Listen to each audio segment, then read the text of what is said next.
But it wasn't just the Feast of Tabernacles. October 13th, Tishri 21, is a unique day inside the Feast of Tabernacles. It's called Hoshana Rabbah. It is the last day of the Feast of Tabernacles. Now, if you're a Christian, you probably would say, I never heard of it. I never heard of Hoshana Rabbah. But you have.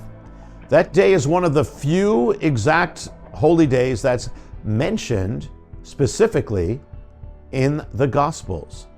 In the Gospel of John, chapter 7, it says this: Now, the Jewish feast, the Feast of Tabernacles, was approaching. Verse 14 says, But when it was now the middle of the feast, Yeshua, Jesus, went up into the temple area, began to teach. Jesus, Yeshua, celebrated the Feast of Tabernacles.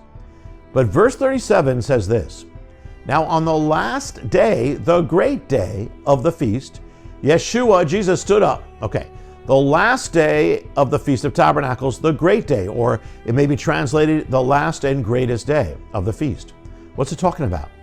It's talking about Hoshana Rabbah, the 21st day of Tishri, which in 2025 falls on October 13th, this day. God had it all come together, converge on the appointed day. The fingerprints of God were on this release. What is Hoshana Rabbah? It's the 7th day of the Feast of 7 days in the 7th month. What does that number in the Bible mean? What does 7 mean? 7 is the number of completion. 7 days in the week. 7 marks completion.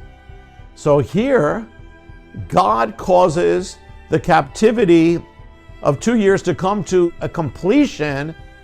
It's ending on the day of completion. On the last day of the last feast, on the last and 7th day of the last feast, which is of 7 days and comes in the 7th month. On the day of completion, in the feast of completion, in the month of completion, God caused the captivity of the hostages to come to its completion, to end it on that day of completion. Hoshana Rabbah, during that time, they actually they make circular processions 7 times the day of completion. That's what it's known for.